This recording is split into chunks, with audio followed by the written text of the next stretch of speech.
우리 세사모 예배 제목은 계육양육은 어떻게 해야 할까요? 라는 제목으로 말씀을 함께 나누기를 원합니다. 계육양육 이전에 우리가 먼저 해야 될 게 있죠.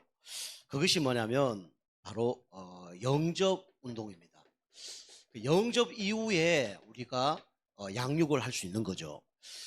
우리가 결혼을 해서 애를 낳아야 그 다음부터 양육이 시작되듯이 전도운동도 똑같이 나를 통해서 한 영혼이 구원받게 되면 그 영혼을 그때부터 양육을 할 수가 있는 거죠. 여러분이 정상적인 부부가 결혼을 하면 같이 살면 어느 날 아기는 태어나게 돼 있습니다. 그럼 아기 태어나기 위해서 어디 가서 뭐 훈련하고 뭐 그러면 안 되겠죠. 그것처럼 우리가 정상적인 부부라 그러면 이 자녀는 생명은 태어나게 돼 있습니다. 여러분이 하나님 자녀라 그러면 우리가 하나님과 이제 연합됐잖아요. 그러면 당연히 일어나는 일이 뭐냐면 바로 영접 운동이거든요. 여러분이 영접 운동 뭐 다 된다고 뭐 할 수는 없죠. 왜냐하면 뭐 정상적인 사람이 아니면 이 부부가 결혼해서 뭐 건강에 문제가 있다든지 그다음에 무슨 뭐 경제에 문제가 있다든지 그러면 뭐 임신이 안 될 수도 있고 뭐 아기를 또 미룰 수도 있는 거죠. 그처럼 우리가 주님과 함께 하는데 이 영접 운동이 일어나지 않는다 그러면 점검을 여러분이 해야 됩니다. 나와 하나님과의 관계 속에서 문제가 있는 것이 아닌가 이런 걸 점검을 해야 되고요. 내 영적 상태가 진짜 영접할 수 없는 영적 상태 아닌가 이런 것들을 점검을 해야 됩니다. 여러분이 영접해서 뭐 교회를 꼭 데리고 오는 것이 그게 생명을 양육하는 건 아니에요. 현장 속에서 진짜 생명의 역사가 일어나냐 그게 중요한 거죠. 그 세상 사람들도 뭐 정상적인 사람이라면 결혼하면 뭐 아기를 낳기를 원합니다. 요즘에는 이제 뭐 좀 그렇지 않은 부부들이 많는데 예전에 다 그랬어요. 그러면 이 아기를 낳기 위해서 몸부림칩니다. 뭐 검사도 하고 뭐 요즘에는 그래서 이 뭐 병원 가서 이렇게 뭐 이제 그런 그 방법으로 세상적인 방법으로 또 과학적인 방법으로 이렇게 뭐 임신을 하는 그런 경우도 있잖아요. 그만큼 막 노력합니다. 이제 아기가 태어나면 뭐 실험관이라든가 이런 거 하면 뭐 너무 기쁘고 뭐 즐겁죠. 그것처럼 여러분이 생명의 축복을 여러분이 누리지 못하면 그 응답을 받기가 힘듭니다. 우리가 육신적으로도 내가 자녀를 낳았다 태어나면 얼마나 예쁩니까? 애가 잘생기고 못생기고 떠나서 이쁘고 안 이쁘고 떠나서 얼마나 진짜 좋습니까? 그런데 그 아기가 나중에 뭐 뒤집기를 한다든가 걸어 다닌다든가 그다음에 엄마 아빠 할 때 그것처럼 기쁨이 없는 거죠.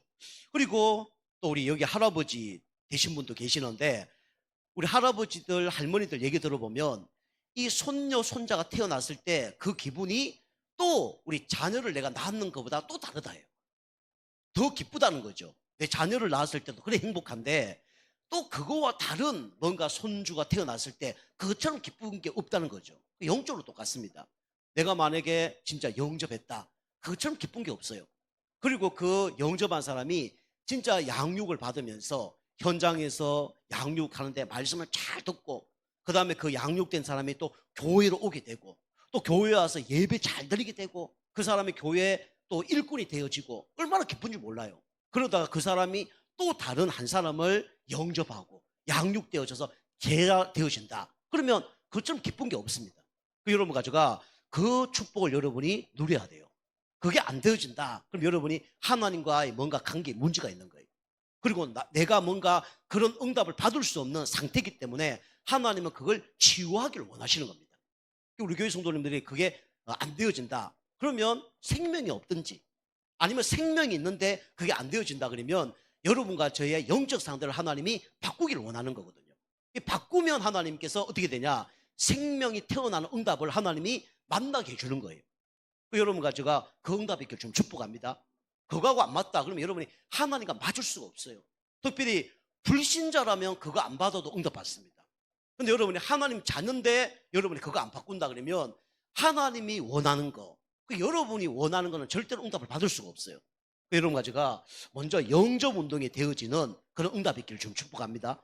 영접이 안 되어진다 그러면 세상 사람들처럼 아기 태어나려고 노력하잖아요. 그처럼 우리가 왜 내가 영접이 안 되어지냐? 그게 진짜 여러분이 그거 점검을 해야 돼요. 그래서 영접 될 수 있도록 여러분과 저의 영적 상태를 바꿔야 됩니다. 그게 정상이에요. 그 여러분 가지고 영접 이후에 이제 일어나는 일이 뭐냐? 그게 바로 양육 운동이죠. 그래서 우리가 영접한 후에 우리 아기들은 이 갓난 아기와 같습니다. 대통령이라도 똑같습니다. 국회의원, 시장이라도 똑같아요. 태어나면 다 갓난 아기입니다. 나이가 많고 적고 상관없어요. 태어나면 영적으로 갓난 아기입니다. 예수 안 믿는 사람이 교회에 왔어요. 창세기 35장 17절 찾아라. 찾겠어요? 못 찾습니다. 그죠? 대통령이라도 바로 못 찾아요. 특별히 구약에 우리 말라기서 몇 장 몇 절, 스바냐서 몇 장 몇 절 못 찾습니다. 찾을 수가 없어요. 영적으로 보면 갓난아기예요. 그래서 우리가 갓난아기에게 뭘 전달해야 되느냐? 하나님 말씀을 계속 전달해야 됩니다. 그래서 영접해봐야 사실 이 응답을 받을 수가 있죠. 영접하면 우리가 사도신경이 뭔지, 주기도문이 뭔지, 그 다음에 찬송가, 말씀 이런 것들을 이제 알려주는 거죠. 그래서 영접 이후에 이게 일어나는 거예요. 여러분이 영접 이후에 이게 1년, 2년 안 일어난다. 그럴 수 있어요. 근데 여러분이 이게 10년, 20년 동안 안 일어난다. 그럼 여러분 틀림없이 문제 있는 사람입니다. 영접 운동 안 일어난다. 여러분 심각한 영적 상태든지 하나님 관계가 뭔가 회복이 안 됐든지 극단적으로 얘기하면 구원 못 받은 거예요. 그럼 안 일어나는 겁니다. 여러분과 제가 영접에서 갓난아기를 양육하는 그런 은혜가 있길 좀 축복합니다. 육신적으로 자녀 태어나면 그죠? 양육하잖아요. 옷도 사주고 우유도 먹이고 젖도 먹이고 도와주잖아요. 아프면 어떡합니까? 아프면 그죠? 약 지어주고 간호해주고 다 하잖아요. 근데 영적인 것만 안 해. 육신적으로는 다 하는데 하나님과 안 맞는 거예요. 여러분과 제가 영적 이전 흐름을 여러분 바꾸시기 바랍니다. 하나님과 안 맞아요. 그거 회개해야 될 부분이에요. 저를부터 시작해서 회개해야 돼요. 근데 저는 솔직히 말하면 예수 믿고 난 다음에 영접 운동 몇천 명 했습니다. 근데 중요한 거는 내가 했느냐 하나님 붙여졌냐 그게 중요한 거죠. 영적 상태가 바뀌어서 하나님과 관계 속에서 진짜 만나게 되어졌냐 그게 중요한 거죠. 그래서 어쨌든 여러분이 이 축복을 누려야 됩니다. 그리고 이 갓난아기에게 우리가 뭘 전달해야 됩니까? 영적 양식을 그래서 전달하는 거예요. 우리 자녀가 태어나면 그죠? 순서가 있잖아요. 처음에 초유 먹이고 그다음에 우유 먹이고 젖 먹이고 분유 먹이고 나중에 죽해서 먹이고 그다음에 좀 애가 크면 이제는 밥 먹이고 그 순서가 있단 말이에요. 처음부터 애한테 분유 안 먹이고 콜라 딱 줘버리고 사이다 줘버리고 그다음에 맥주 줘버리고 그다음에 현미 밥 주고 그럼 어떻게 되겠습니까? 그럼 애 죽습니다. 그렇죠. 그것처럼 우리가 이 아기가 태어나면 우리가 육신적으로 육신의 양식을 먹이듯이 우리는 영접한 후에 뭘 해야 되냐? 영적 양식을 먹여야 됩니다. 아멘. 여러분 이거 있어야 돼요. 이거 없으면 하나님과 안 맞는 거예요. 자, 세 번째는 여러분 가지고 영접 후에 영의 양식을 계속 먹이다 보면 어떻게 되냐면 나중에는 성경에 보면 장성한 군사가 된다 그랬어요. 이렇게 만드는 겁니다. 그죠? 어린아이가 계속 어린아이로 자라는 거 아니잖아요. 나중에 어른이 되잖아요.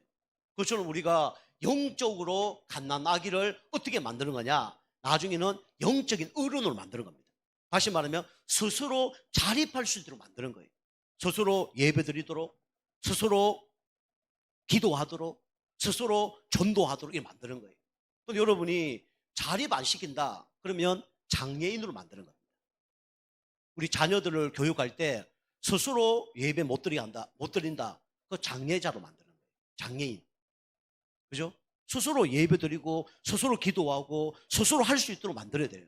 그렇지 않으면 영적으로 보면 장애인이에요. 교회는 몇 년 다녔는데 혼자 못해. 그리고 장애인이라는 거예요. 장애인이 나쁜 뜻으로 얘기하는 게 아닙니다. 저도 요즘에 비하한다 그러는데 스스로 못한다는 뜻이에요. 그죠? 누가 도와줘야 돼. 팔다리가 없어. 그럼 혼자 밥을 먹을 수 있어 없어요? 누가 먹여줘야 되잖아요. 그 얘기지 장애인을 비호하는 거 아니에요. 그리고 여러분과 제가 이제 구원 받은 후에 계속 영적 양식을 먹으면 어떻게 되냐면 나중에는 스스로 할 수 있는 그런 영적 상태가 되어지는 겁니다. 그래 만들어줘야 돼요. 그래 이래 보면 제가 보면 우리 성도님들도 후대들 이래 보면 스스로 할 수 있도록 자꾸 만들어줘야 되는데 안 해. 그죠? 그럼 장애인으로 만들어 버린 겁니다. 저도 그래요. 우리 성도님들 스스로 할 수 있도록 만들어야 되는데 자꾸 내가 다 해버려. 제가 아까 말씀드린 것처럼 자꾸 인간적인 부분 때문에 자꾸 저가 나서서 도와주는 거예요. 그 인간적으로 보면 상당히 좋은 거죠. 그런데 그게 영적으로 보면 좋은 게 아니거든요. 영적으로 보면. 여러분과 제가 계속 영적 양식을 먹는 가운데 영적으로 치유되고 장성한 사람, 장성한 일꾼을 넘어서 장성한 군사가 되길 좀 축복합니다. 장성 군사가 뭐냐?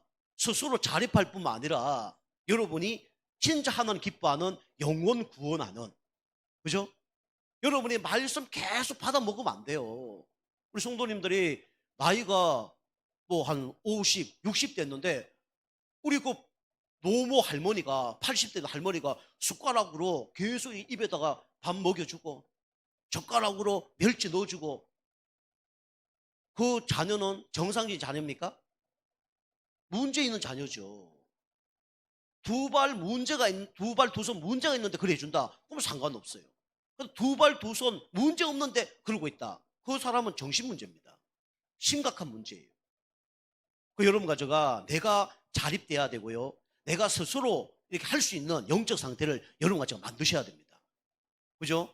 언제까지 그래 할 겁니다. 할 겁니까? 여러분 육신적으로 보면 어휴 어떻게 줄일 수 있어. 그죠? 우리 김성주 지사님 가정에 애들 있는데 애들이 지금 나이가 있는데 뭐 중학교 맞아 넘어갔는데 아침마다 화장실 가서 시 누게 만들고 아침마다 밥 먹여주고 그러면 비정상이겠죠. 그죠? 정상이 아니잖아요. 아플 때는 가능하지. 비정상이란 말이에요. 우리 육신적으로 그게 보면서 막, 비정상이다. 그래야 안 된다. 안타까운 마음은 있어. 근데 영적으로 그러고 있는 거예요.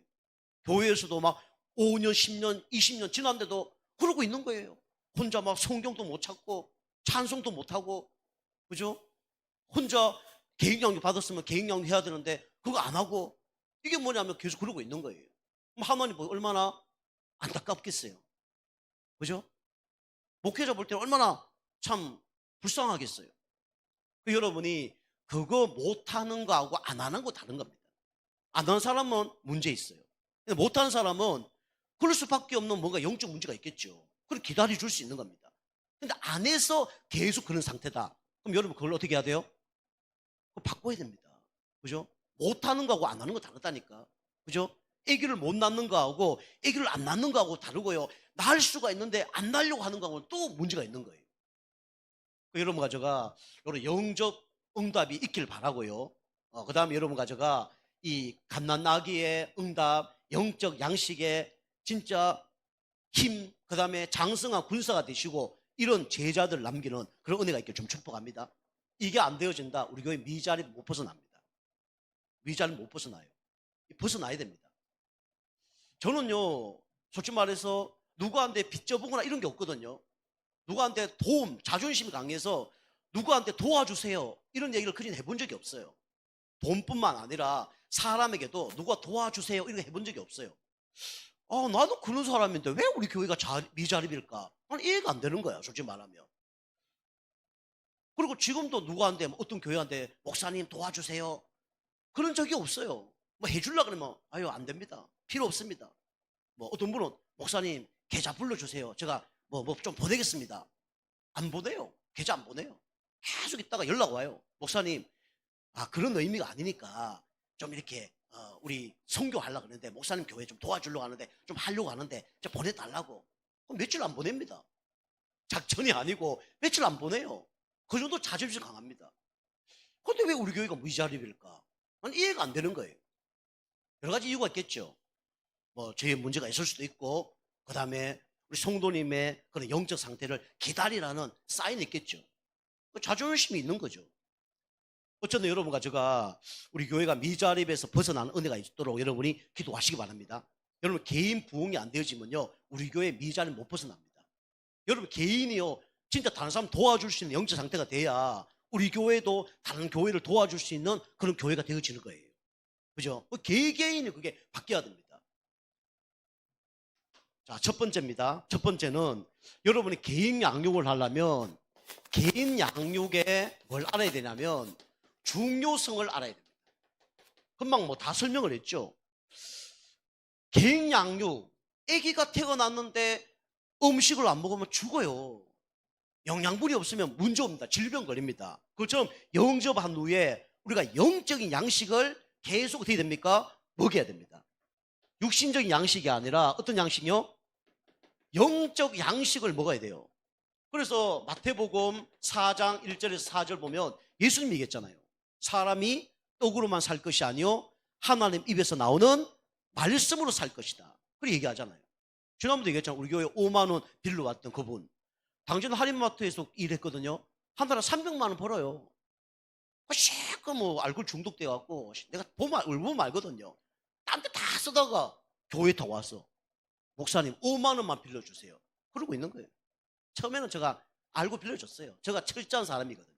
그 사람 조사 다 하면 다 나옵니다. 우리 어제 지난번에도 한강희 목사 딱 전화했어요. 같은 교회에 있었거든요. 그 사람 어떤 사람이냐? 내가 먼저 얘기했어요. 그 사람 알코올 중독이지?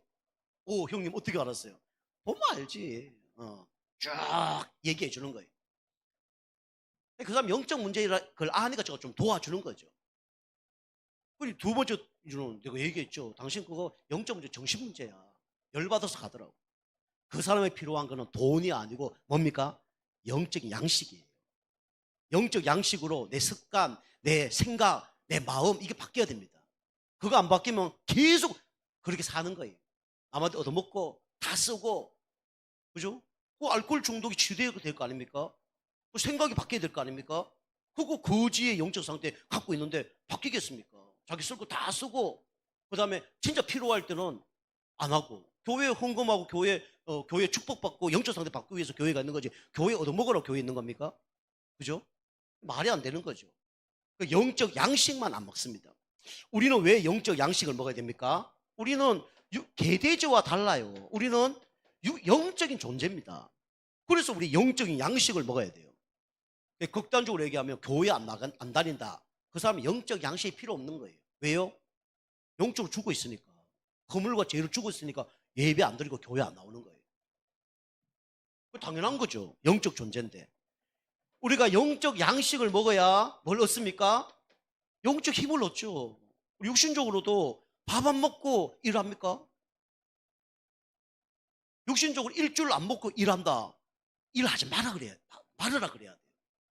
교회 일로는 안 다니고 뭔가 세상 사람 산다. 그거 하지 말아야 된다고 얘기해야 된다니까요. 영적 힘이 없으면 누굴 못 이겨요? 사단을 못 이기는데, 영적 문제 못 이기는데. 근데 좀 아이러니한 건 있어요. 영적 문제, 영적 양식을 먹어야 힘을 얻고 승리한다는데 나는 건강에 문제 없는데요. 세상적으로 더 잘 나가는데요. 그게 저주예요. 그죠? 왜냐? 영적 양식이 점점 필요 없게 되는 게 그게 저주입니다. 그게 누구의 속임수예요? 사단의 속임수예요. 그걸 모르고 가는 거예요.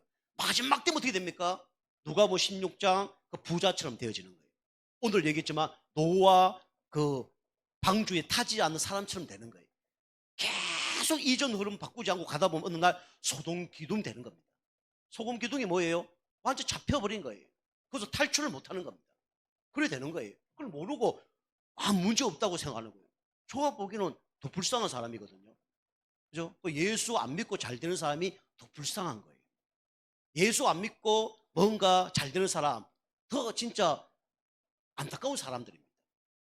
영적 힘을 얻으려면 영적 양식을 우리 계속 먹어야 되죠. 그리고 금방 얘기한 것처럼 영적 문제가 해결됩니다. 반대로 얘기하면 영적 양식 먹지 않으면 절대로 영적 문제는 해결 안 돼요. 사람은 영혼이 있기 때문에 이 영혼은 어느 한 곳에 중독될 수밖에 없어요. 하나님 만나지 않으면 어느 날 중독될 수밖에 없습니다. 그래서 완전 무너지는 거예요. 자, 두 번째입니다. 두 번째는 말씀이 없으면 인생이 어떻게 되냐면 무질서한 인생이 돼요. 무질서한 인생이 되어집니다. 이게 창세기 우리 1장 2절에서 3절이죠. 뭡니까? 사단이 붙잡고 있어요. 깜깜합니다. 흑암. 교회에서도 사단이 붙잡고 있는 사람이 있어요. 깜깜합니다. 그죠? 뭔가 안 보여. 영적인 게 안 보여요. 육신적인 건 보이는데 영적인 게 안 보여요. 왜냐? 사단이 가리고 있는데요. 눈을 가리고 있고 입을 가리고 있고 귀를 가리고 있어요. 막고 있어요. 자기가 그걸 모르는 거예요. 여러분이 안 하고 싶은 게 아니에요. 누구에게 잡힌 거예요? 사단에게 잡힌 거예요. 그걸 여러분이 눈치를 채야 됩니다. 왜 말씀 못 듣게 합니까? 사단이 못 듣게 하는 거예요. 왜 영안이 안 열립니까? 사단이 안 열어주는 거예요. 왜 안 들립니까? 사단이 못 듣게 하는 거라니까요. 이 흑암세력이 이렇게 붙잡고 있어요. 이거 모르는 거예요. 여러분과 그래서 계속 영적 양식을 먹고 또 그런 사람을 우리가 살릴 수 있는 힘이 누가 있어야 됩니까? 내가 먼저 있어야 돼요. 흑암. 그리고 혼돈합니다. 혼돈. 그죠? 답이 없으니까 혼돈해요. 저도 옛날 답 없었습니다. 성경 말씀이 진짜 답이에요. 진리를 알지니 진리가 너희를 자유케 하리라. 진짜 그리스도 말씀 들어야 여러분 혼돈이 그죠? 진짜 정답으로 바뀌지는 그런 축복을 누리게 됩니다. 저도 책 많이 읽어봤거든요. 책 읽으면 읽을수록 그게 답인 것 같아. 마지막에는 답이 없어요. 열심히 살아봤는데 답이 없어요. 돈을 버는데 답이 없어요. 그래서 중독되는 거예요. 어느 한 곳에.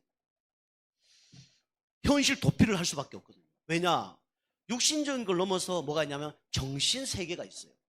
육신적인 게 아무리 있다 그래도 정신 지주를 만나면 돈 그다 다 갖다 바칩니다.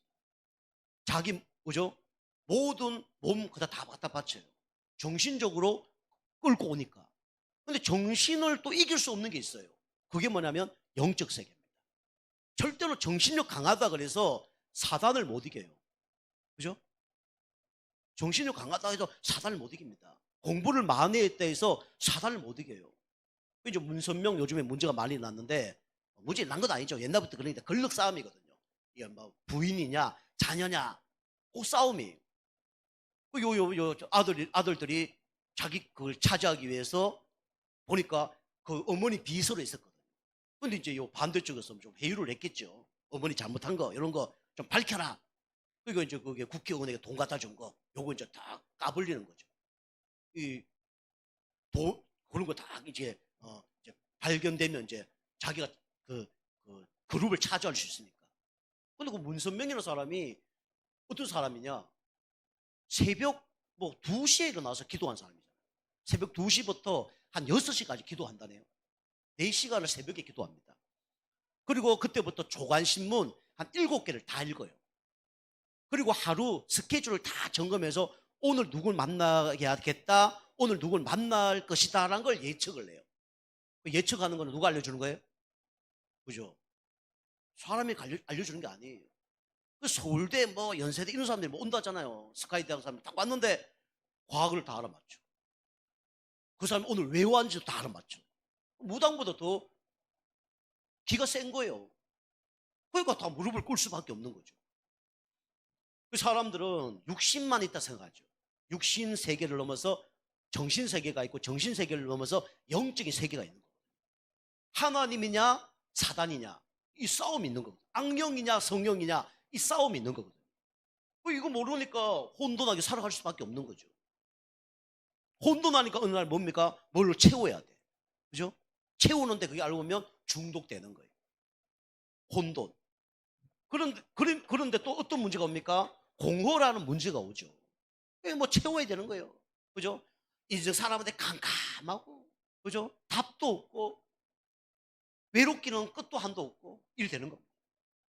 그래서 이제 뭐 집착하고 분열되고 중독되는 거죠.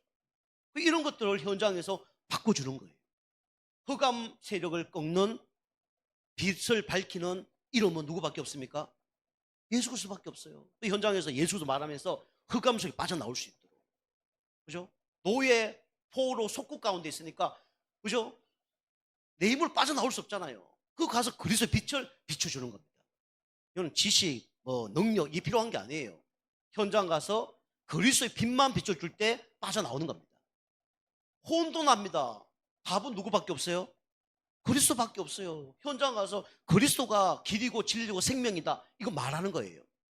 그리고 공허, 외로움을 채워주는 건 그리스도의 말씀을 계속 집어넣는 겁니다. 어느 날요 싹 변하게 돼 있습니다. 요걸 여러분이 개인 양육 받으시고 또 다른 요런 사람에게 가서 이걸 전달을 하시란 말이에요. 그죠? 그거 누가 기뻐하는 거라고요? 하나님 기뻐하는 거예요. 여러분이 이제 좀 더 바뀌는 걸 바뀌어야 될 텐데 그거 못 누리는 사람은 은혜를 모르는 거예요. 은혜를 모르는 겁니다. 내가 진짜 은혜를 알면 그대로 하게 돼 있어요. 그렇죠? 내가 어떤 사람에게 진짜 돈 100만 원을 진짜 빚을 탕감해 줬어. 그럼 그 사람이 100만 원 탕감 받으면 또 자기에게 빚진 사람이 있을 거 아닙니까? 그럼 그 사람 어떻게 해야 돼요? 탕감해야죠. 그죠? 근데 성경에 보니까 이 어떤 사람이 탕감을 받았는데 자기에게 빚진 사람만 멱살 잡고 이래 하잖아요. 그러니까 그 탕감해 준 사람이 취소해 버리잖아요. 그죠? 똑같아요. 여러분이 양육 받았으면 똑같이 양육을 하는 겁니다. 아시겠죠? 여기 양육을 받아봐야 또 양육을 할 수 있죠. 그죠? 그 여러분이 진짜 예수 생명 임해야 진짜 영접 운동이 일어나고 또 양육 받아서 내가 치유받아야 또 다른 사람을 양육할 수 있죠. 그 축복을 누리는 겁니다. 그거 아니면 이제 은혜 못 받은 사람이고 진짜 좀 나쁜 사람이죠. 나만 은혜 받고 막 끝내니까. 세 번째는 말씀이 없으면 어떻게 살아가냐? 비정상 인생으로 살아갑니다. 비정상 인생으로 살아갈 수밖에 없죠. 그래서 하나님이 말씀을 주셨습니다. 디모데후서 3장 17절. 그죠? 성경을 주신 이유를 얘기하잖아요. 이 성경을 통해서 온전한 사람으로 만들기 위해서 성경을 주셨다. 그렇게 얘기하죠. 우리가 복음이 들어가야 정상적인 사람이 되고 하나님 말씀을 계속 들어야 어떻게 됩니까? 정상적인 사람이 되어집니다. 그죠? 그러면 착각하면 안 돼요. 그죠? 아까도 얘기했지만 그 가정이 무너졌다. 그 자녀들 다 무너집니다. 우리가 보기에는 저가 좀 약점이 있는 게 뭐냐면 다 내 같은 사람인 줄 알아. 내 같은 사람인 줄 알아. 모든 사람들이. 그게 착각이에요. 그래서 사기 당하는 겁니다. 그 가정의 가문의 영적 문제, 그 다음에 뭐 정신 문제, 그 다음에 습관적 문제, 이 부모로 인해서 다 흘러내려온 것이 어느 날 터뜨려지는 거거든요. 계속 귀신 섬기는 가정, 나중에 큰 문제는 일어납니다. 그죠? 집에 막 부모님이 이상한 막 그런 뭐 행동과 이상한 습관 계속 해보세요. 그 자녀들 틀림없이 더 심각한 문제들이 날 수밖에 없어요. 우리 교회 다니는 사람들은 그걸 모르죠. 아, 다 내 같은 사람이다. 그렇지 않아요. 그 가정 배경, 영적인 배경, 습관적인 배경이 다 다르기 때문에 그 내가 알고 있는 사람이 어떤 일을 벌일지 모릅니다. 그 알고 보면 다 어떤 사람이야? 비정상 사람들이에요. 우리가 알다시피 막 우리 자녀들 막 돈 많이 주고 막 내가 또 부자고 이러면 좋을 것처럼 느껴질 수 있잖아요. 좋은 점도 있습니다. 불편함이 없을 수 있으니까. 근데 아까 그 얘기했던 그 마약했던 그 사람이 만났던 모든 사람들이 다 부자의 자녀들이에요. 다 판금사의 자녀들, 뭐, 그죠? 그 다음에 돈 많은 사람 자녀들 다 마약해요. 인간 쓰레기로 사는 사람이 그다 합니다. 하나님 만나지 못하면 다 어떻게 사냐? 비정상적인 삶을 살 수밖에 없어요. 왜 그렇습니까? 분열됩니다. 그죠? 생각과 마음이 분열돼요. 근데 이것이 뭔가 얻으면 얻을수록 더 답이 없고 더 외로워지는 거예요.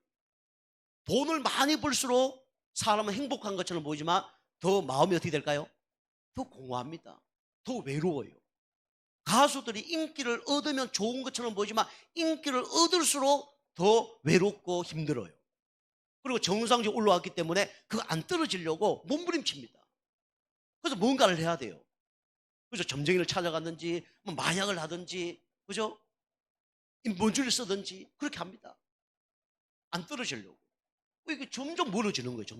점점 뭔가를 많이 하는데 점점 내 생각과 점점 더 멀어지는 겁니다. 내 마음과 점점 멀어지는 거예요. 분열되는 거예요. 내 인생 왜 이렇게 됐지? 나는 어떻게 살아야 되지? 이렇게 되는 거예요. 우리 이경규 그분이 얼마나 대단한 사람입니까? 그거 이제 정신과 약을 먹고 있잖아요. 그죠? 이번에 막 큰 사고 한번 당할 뻔했죠. 솔직히 말하면. 약 먹고 난 다음에 뭐 이렇게 운전하다가. 그죠? 자기 그냥 공황장애 듣고 약 먹고 운전하다가 뭐 딴 차, 그죠? 받아갖고 막 그래 됐잖아요. 이게 분열 될 수밖에 없죠. 그리고 한 가지에 뭔가 집착을 할 수밖에 없죠. 그러다가 어떻게 됩니까? 이제 중독되는 거예요. 하나님 만나지 못하면 이렇게 중독이 될 수밖에 없습니다. 사람은요. 저도 중독 많이 됐습니다. 크게 안 돼서 그렇지.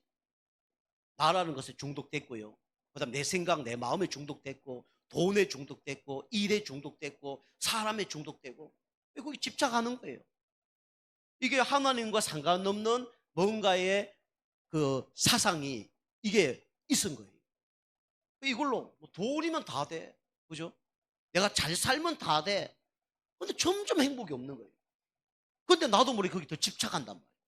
그걸로 안 돼요. 그러니까 어느 한 곳에 중독될 수밖에 없는 거죠. 지금 모든 사람들이 이렇게 살아가고 있습니다. 그리고 교회 다니는 사람들도 이 문제 속에 있는 거예요. 그래서 우리가 개인 양육하면서 계속 영적인 양식을, 무질서한 사람을 질서 있게, 여러분 영적 상태 바뀌면요 질서 있는 사람이 되어집니다. 그러니까 분주하잖아요. 영적 상태 안 바뀌면 분주합니다. 비정상적인 사람, 기본 상식, 이게 영적인 문제예요. 영적 문제. 영적 문제이기 때문에 비정상적으로 사는 거예요. 여러분이 교회에서 하는 것도요, 뭐 잘해라 그게 아니라 여러분이 교회 지금 하는 것들 그대로 여러분 현장에서 직장에서 생활하면 어떻게 될까요? 어떻게 되겠습니까? 저 예배 빠지는 게 이걸 뭐 얘기하는 거 아니고, 직장 오늘 추석인데 우리 가게는 오늘 문 열어. 그런데 종업원이 자기 마음대로 직장 안 나와서 어떻게 될까요? 아주 좋은 사장님이라면 뭐 또 쓰겠죠. 보통 직장이면 어떻게 돼요?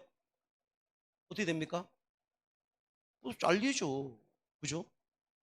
그것도 비정상이에요. 어찌 보면요. 그죠? 근데 우리가 이제 비정상이 나쁘다는 게 아니라 비정상적으로 살 수밖에 없는 상태잖아요. 가치가 어떤 게 중요한지 어떤 게 중요한지 모르는 거예요. 내가 하고 있는 것들이 사단이 하고 있는 건지 내가 하고 있는 건지 모르는 거예요. 그러니까 이제 이렇게 살 수밖에 없는 거죠. 여러분과 제가 이걸 바꾸라는 게 아니라 바꿔줘야 여러분이 응답을 받는 겁니다. 이전 흐름을 바꿔야 돼요. 그렇지 않으면 응답을 받기가 힘든 거죠. 바리새인의 그 흐름 속에 응답 받기 힘들어요. 끝까지 잘하는 것처럼 보이지만 누굴 죽이는 겁니까? 예수 믿는 사람 죽이는 거예요. 바울이 그래 살았어요. 그런데 바울이 그리스도 만나서 이전 흐름을 완전히 바꾼 겁니다. 그래서 어떻게 됩니까? 계속 이 축복을 누린 거죠. 아나니아를 통해서 개인 양육을 계속 받고, 그죠? 바나바를 통해서 또 양육받고, 이렇게 영적 상태가 바뀐 거예요. 여러분이 그런 가운데 내 영적 상태가 진짜 거지 상태구나. 내 영적 상태가 비정상적인 상태고 무질서한 상태구나. 이걸 여러분 먼저 인정을 해야 됩니다. 그래야 여러분이 말씀을 듣죠. 인정 안 하는데 필요가 없는 거죠. 이거 인정을 해야 됩니다. 그래서 개인 양육 받는 사람의 특징은 뭐냐면 요걸 인정을 하는 거예요. 그리고 개인 양육 하는 사람은 이게 보여져야 되죠. 저 사람은 구원받았지만 영적으로 갓난 아기다. 이 사람은 무질서하고 비정상적인 사람이다. 이걸 바꿔줘야 되겠다. 그래서 그걸 바꾸는 게 개인 양육이에요. 여러분과 제가 개인 양육을 통해서 이 세 가지의 은혜가 있길 좀 축복합니다. 이게 바뀌어져야 돼요. 이게 개인 양육을 하는 거예요.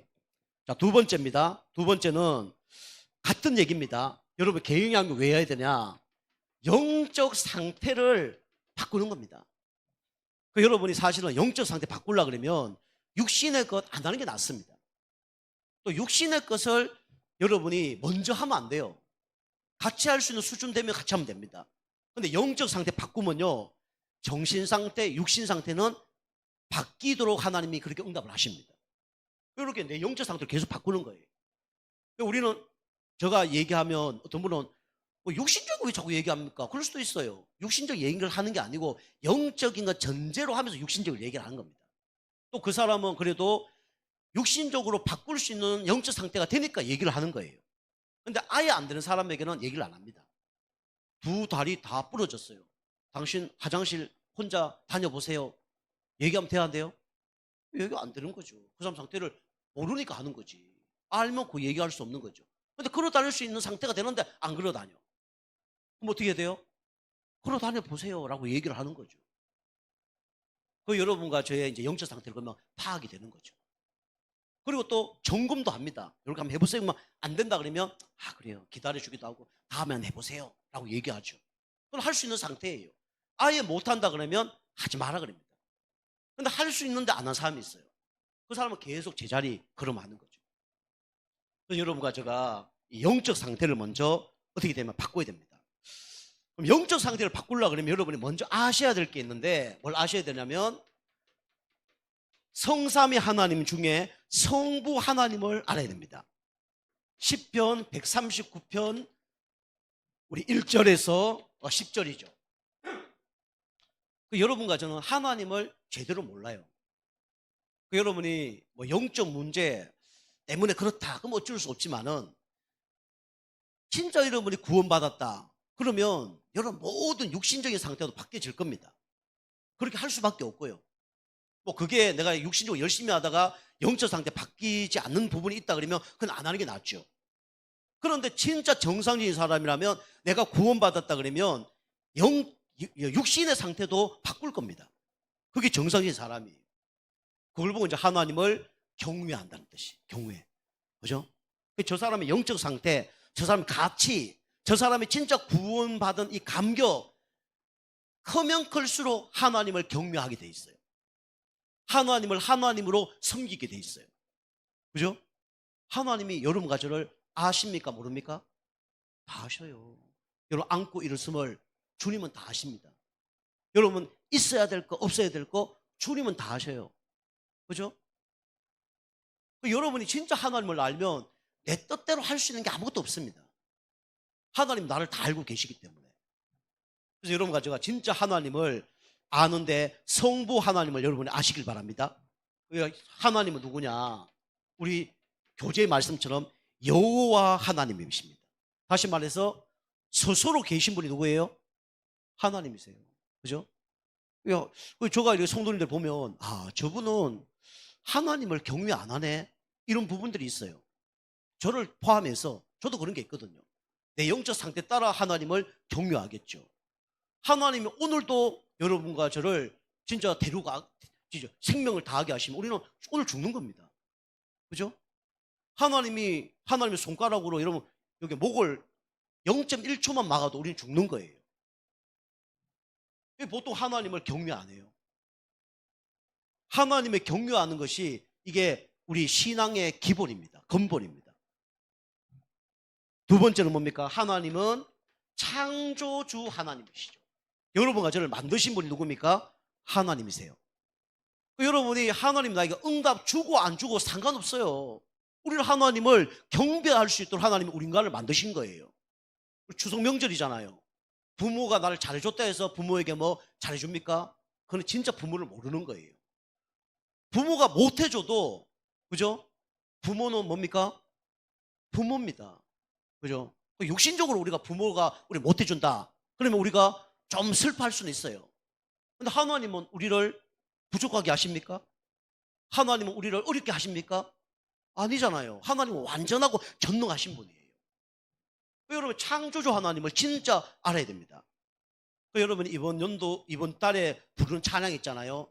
여러분 계속 여러분이 한번 집에 가셔서 묵상하시고 찬양을 해보세요. 하나님을 알면 알아갈수록 경외함이 커진다 그랬어요. 이게 진짜 하나님이죠. 자녀들도 부모에게 함부로 한다. 부모를 잘 몰라서 그래요. 진짜 막 교통사고 일어날 쯤에 내가 죽어야 되는데 부모님이 나를 구해줬어. 부모님이 식물인가 됐어. 그때야 깨닫겠죠. 아, 부모님이 나를 진짜 이렇게 내 생명보다 자기 생명보다 나를 더 사랑하구나. 그때서야 알겠죠. 그분이 누구냐? 바로 하나님이에요. 하나님이 여러분과 저를 위해서 자기 생명을 내어줬습니다. 누굴 보내셨습니까? 예수님을 보내주셨어요. 그죠? 예수님보다 더 사랑하는 존재가 누구냐? 여러분과 저입니다. 왜요? 예수님은 십자가에 죽을 만큼 여러분과 저를 위해서 그렇게 하신 거잖아요. 이게 진짜 감사하면 하나님을 경외할 수밖에 없는 거죠. 자, 세 번째입니다. 세 번째는 이분은 부족한 분이 아니라 어떤 분이에요? 전능자입니다. 그죠? 어디라도 계시고 못할 일이 없이고 그분이 누구냐? 바로 성부 하나님이죠. 두 번째는 여러분과 제가 누굴 아셔야 됩니까? 성자 하나님을 여러분이 아셔야 됩니다. 우리 안다고 하지만 우린 잘 몰라요. 마태복음 16장 16절 그리스도죠. 기름 부음을 받은 자, 우리를 만나러 오신 참 선지자, 모든 저주 재앙을 해결하신 참 제사장, 사단의 머리를 박살내신 뭡니까? 참 왕 되신 분이 바로 그리스도 예수 되시죠. 여러분이 이 축복을 여러분 지식적으로 아는 게 아니라 진짜 묵상해 보세요. 나를 위해서 이 땅에 길을 내신 예수님, 운명 저주 가운데서 나를 해방시킨 예수님, 사단에 잡혀서 영원히 망할 수밖에 없는 나를 거기서 구원하신 예수님, 이거 진짜 여러분의 감사가 넘쳐나면 영적 상태 바뀔 겁니다. 이게 안 깨달아지니까 영적 상태 안 바뀌는 거예요. 그 여러분 영적 상태 안 바뀐다는 증거가 뭐냐면 나타나는 게 여러분 한 행동입니다. 나오는 거죠, 그는. 그죠? 그 여러분 이거 안 되는 사람 하나님께 이 은혜를 달라고 여러분 기도하시기 바랍니다. 그죠? 이 은혜 달라고 기도해야 돼요. 어느 정도 돼야 되냐? 바리새인과 유대인들이 복음 없었지만 하나님께 예배드리는 그 모습이 우리의 모습 되게 해달라고 여러분 기도하셔야 돼요. 그리 될 수밖에 없어요. 그죠? 복음 없는 사람도 그렇게 하는데, 그죠? 될 수밖에 없는 거죠. 이게 안 깨달아지니까 이 은혜가 없으니까 안 되는 거죠. 세 번째는 여러분과 저는 우리와 함께하는 성령 하나님의 이 은혜를 알아야 됩니다. 우리가 계속 제가 말씀드리지만 성부 성자 하나님의 은혜는 아는데 이 성부 하나님의 은혜는 우리가 관거하거나 잘 모를 때가 있어요. 그죠? 이분이 성령으로 우리와 함께 하십니다. 그죠? 24시간 365일. 그분이 우리를 인도하셔요. 어디까지요? 영원한 천국까지. 그리고 우리가 이 땅에서 승리할 수 있도록 힘을 주십니다. 그게 성령 충만이에요. 여러분 이 은혜가 진짜 깨달아지면 영적 상태는 바뀌어질 수밖에 없어요. 세 번째입니다. 세 번째는 여러분 말씀 양육 단계가 있습니다. 서론에 얘기했지만은 여러분이 말씀 양육 단계가 있는데 첫 번째로 여러분이 그래서 말씀 양육을 먼저 하려고 그러면 말씀 양육을 여러분이 먼저 받아야 합니다. 받아야 돼요. 개인적으로 영적 상태 바뀌려고 그러면 뭐 개인 교제 이런 걸 해야 되고 그 다음에 이제 그런 것도 중요하지만 만나면서 개인의 영적 상태를 바꿔주는 거죠.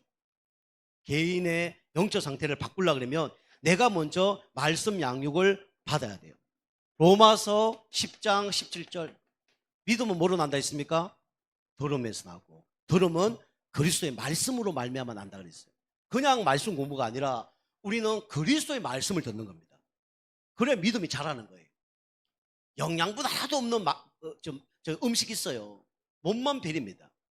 그런데 하나님 말씀 중에 그리스도의 말씀을 들으면 영적 상태가 바뀌어요.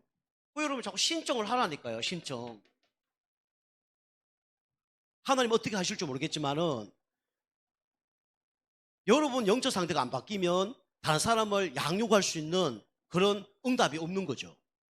여러분이 내가 할 수 없는 영적 상태라면 먼저 받아야 돼요. 받아서 이것을 내가 이 사람에게 전달할 수 있겠구나 그런 수준이 되면 되는 거예요. 여러분 막 교회 오라 이것도 별로 사람도 있어요. 근데 여러분 현장에서 내가 양육할 수 있는 사람을 만나려고 그러면 여러분이 양육을 받고 그 다음에 다른 사람을 양육할 수 있는 상태로 준비돼야 됩니다. 신청을 하라니까요. 저와 또 우리 집사람과 우리 교회는 아직 그렇게 양육할 수 있는 사람이 많이 없어요. 하더라도 그대로 할 수 있는 사람이 많이 없습니다. 왜냐하면 내 문제에 잡혀져 있으니까 할 수가 없는 거죠. 그리고 이전 흐름 이 가운데 있으니까 이걸 바꿀 수가 없는 거죠. 또 우리 강호사님 이제 기존 교회 계셨잖아요. 막 교회 막 데리고 오면 되는 줄 알고 그랬어요. 저 말씀 공부 이렇게 배워보더니 교회 무조건 데리고 오는 게 중요한 게 아니구나. 그걸 깨달은 거예요. 강호사님 경우 지금 우리 교회 오셨는데 전도에 대한 마인드가 있거든요. 뭐 벌써 한 6개월 됐다. 교회 몇 명 데리고 왔을 거예요. 한 3명 정도 데리고 왔을 겁니다. 제가 알기로는. 요즘 안 데리고 와요. 안 데리고 오는 것도 좋은 건 아닌데. 그래 데리고 오면 영적 상태 안 바뀝니다. 그리고 내 영적 상태가 안 바뀌어요. 성경적 전도 방법이 아니에요. 그래서 내가 양육받고 그 다음에 그런 사람 만나서 양육해서 이 사람이 다 바뀌는 걸 체험을 해야 돼요. 그럼 나중에 어떻게 되면 똑같은 그런 사람 또 만나게 됩니다. 그게 이제 제자에서 제자로 연결되는 거예요. 우리 교회 성도님들 왜 그게 안 되냐 했을 때 이게 내가 다른 사람을 양육할 수 있다는 마인드가 없어. 왜 그래요? 다른 사람 양육해야 된다. 저하고 양육 받으면서 그런 마인드가 없어. 왜 그럴까요? 육신적으로 잘 생각해 보세요. 왜 그럴까요? 다른 사람 내가 양육해야 될 마인드나 해야 되겠다 이게 없어. 내가 이게 체험이 안 됐을 수도 있지만은 좋게 얘기하면 뭐냐? 나도 지금 죽을 판이야. 맞아 안 해요? 내가 지금 막 배가 고파. 내가 먹고 이 남는 걸 누구에게 갖다 줘야 되겠다 이런 마음이 있어요. 내가 배가 고프면 죽을 상황이면 누구부터 먹어야 돼요? 나부터 먹고 배 채워야 되는 거예요. 그리고 누워서 아유 잘 먹었다 이러고 있는 거예요. 우리 자녀들은 다 배고파서 죽어가고 있는데 나만 배불러 갖고 아이고 나는 배불러 좋겠다 이러고 있는 거예요. 하나님 보기에는 좋은 사람일까요? 나쁜 사람일까요? 부모의 가치가 없는 겁니다. 정상인 부모라면 내가 못 먹고 갖고 가서 내 자녀에게 주는 게 정상인 사람이죠. 맞아 아니에요? 진짜 부모라 그러면 내가 배고프고 우리 자녀들이 배가 고파. 그러면 내가 안 먹고 내가 갖다 주는 게 그게 정상적인 부모죠. 맞아 아니에요? 아닙니까? 저는 그래요. 그럼 맛있는 거 먹다 그러면 내가 먹으면서 누가 생각이 나요? 자녀들 생각나잖아요. 그게 정상적인 사람이에요. 그런데 이게 자녀가 뭐가 없어. 내가 막 살아나야 돼. 이런 사람은 다른 사람을 생각할 여력이 없는 거예요. 제가 우리 교회 성도님 볼 때는 그런 분들이 많아. 내가 볼 때는. 좋은 의미로 내가 살아나야 돼요. 나쁘다는 게 아니라 누가 살아나야 돼요? 내가 살아나야 돼. 나도 안 먹고 있어 그러면. 그럼 돼요 안 돼요? 내가 배고프고 막 먹는데 누가 뭐라 그러겠어 그거는. 다른 사람은 생각은 두 번째잖아요. 근데 그것도 안 먹고 있는 거예요. 나도 안 먹고 나도 죽고 내 주변 사람 다 죽자 같이 죽자 이러고 있는 거예요. 하나님은 아주 나쁜 사람이 그런 사람은요. 제가 좀 강하게 얘기한다고 여러분이 이것 때문에 뭐 낙심하고 시험하면 어쩔 수 없습니다. 근데 여러분이 이 영적 상태를 바꿔야 돼요. 그래야 누가 삽니까? 내가 사는 거예요. 밥 안 먹는 사람 밥 먹으라는데 그거 보고 막 신이 난다. 골치 아픈 거죠. 후대 살리기 전에 내가 먹고 내가 영적 상태 바뀌고 내가 힘을 얻어야 돼요. 그러면 굶어준 사람이 보여요. 저 사람에게도 이걸 전달해 줘야 되겠구나. 이게 보인다니까요. 그게 진짜 전도자의 마음이에요. 그래야 되게 좀 축복합니다. 나만 막 진짜 배가 고프니까 어쩔 수 없죠. 자, 그래서 여러분이 신청을 해야 돼요. 신청을 하고 여러분이 말씀을 듣는 가운데 여러분 확신이 다 와야 됩니다. 그렇구나. 맞다. 내가 저렇게 해야 되겠구나. 이거 영적 성장입니다. 영적으로 이렇게 성장이 딱 되어지는 거죠. 말씀 받아 영적 성장되어집니다. 그러면 이제 어떻게 됩니까? 말씀을 양육하게 됩니다. 말씀을 양육하게 돼 있어요. 여러분이 우리 생명을 잉태하고 난 다음에 여자분들은 젖이 나오잖아요. 이거 가만히 있으면 아파요. 그죠? 이걸 뭐라 그럴까? 소비는 그렇고 뭐라 그래야 돼요? 어떻게 하든 해결해야 돼. 그죠? 하나님은 인간을 그렇게 만드신 거예요. 그래서 우리가 말씀을 듣고 난 다음에 말씀을 어떻게 되냐면 양육을 해야 됩니다. 그게 골로새서 1장 26절 27절이에요. 각 사람을 권하고 각 사람을 양육하는 겁니다. 하나님이 이렇게 우리를 부르신 거예요. 그러려면 여러분 좀 전에 말씀드린 것처럼 누가 먼저 치유돼야 됩니까? 내 자신이 먼저 치유돼야 돼요. 신앙생활의 기준은 납니다. 내가 치유돼야 돼요. 그러면 어떻게 됩니까? 당연히 다른 사람, 이게 보여요. 다른 사람을 치유하는 이게 보입니다. 결국은 이게 뭐냐면 제자가 되어지죠. 제자로 치유되어집니다. 자, 세 번째입니다. 세 번째는 그래서 이래 되면 양육할 제자로 내가 세워지고 양육할 제자가 만들어지는 겁니다. 그래서 예수님이 이걸 하신 거예요. 제가 얘기하는 게 아니잖아요. 마태복음 28장 16절에서 20절. 어제 중동 예방 전도학에서 좀 구체적으로 설명을 했죠. 양육할 제자. 예수님이 이렇게 만든 거예요. 예수님이 부활하지 않고 계속 일을 했다 그러면 제자들은 뭐 전도 이런 거 아무것도 안 했겠죠. 그런데 예수님이 제자들을 훈련시켰는데 첫 번째로 뭘 훈련시켰습니까? 너희는 그죠? 개인아 시킨 겁니다. 가서 현장 가서 뭐 삼아라? 제자 삼아라. 이 제자들이 치유되니까 어떻게 됩니까? 하나님이 양육할 사람을, 영접할 사람을 붙여주고 양육할 사람을 또 만나게 하고 그렇게 되는 거예요. 이 운동을 하는 것이 이게 하나님 기뻐하는 이 전도 운동입니다. 여러분과 제가 용답을 받아야 돼요. 결론입니다. 결론은 여러분과 제가 그래서 세 가지 치유가 되어지죠.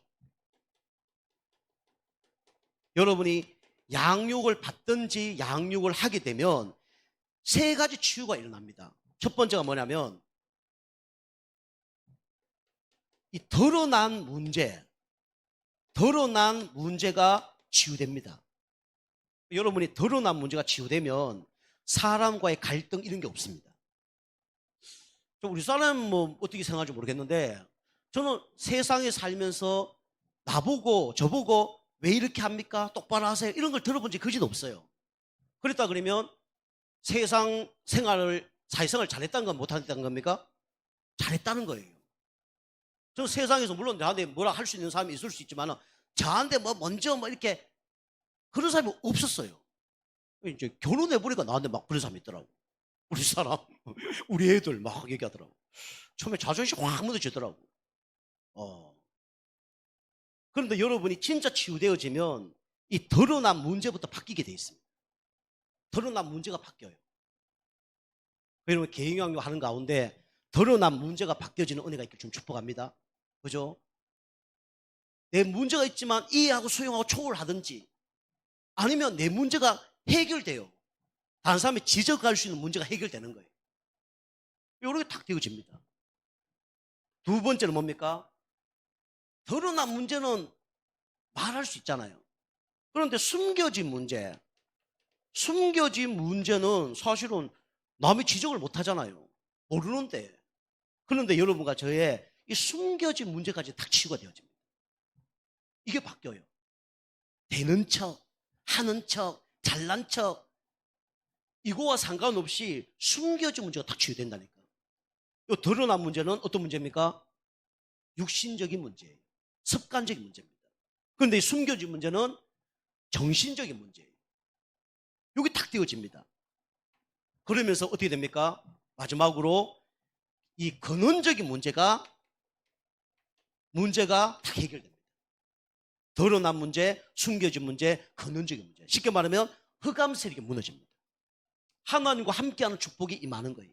이렇게 되어집니다. 그만큼 개인 양육이 중요해요. 이게 하라는 게 아니라 여러분과 제가 할 수밖에 없는 영적 상태를 만들어가는 겁니다. 예배도 자꾸 드려요. 우리가 영적 상태 바뀌는 것처럼. 그래서 여러분이 이거 하라니까 신청을 하라니까 신청을 하셔서 일주일에 한 번 나든지 두 번 나든지 그죠? 신청을 하는 거예요. 물론 또 약간 연세가 있은 분들은 또 좀 생각을 해봐야 됩니다.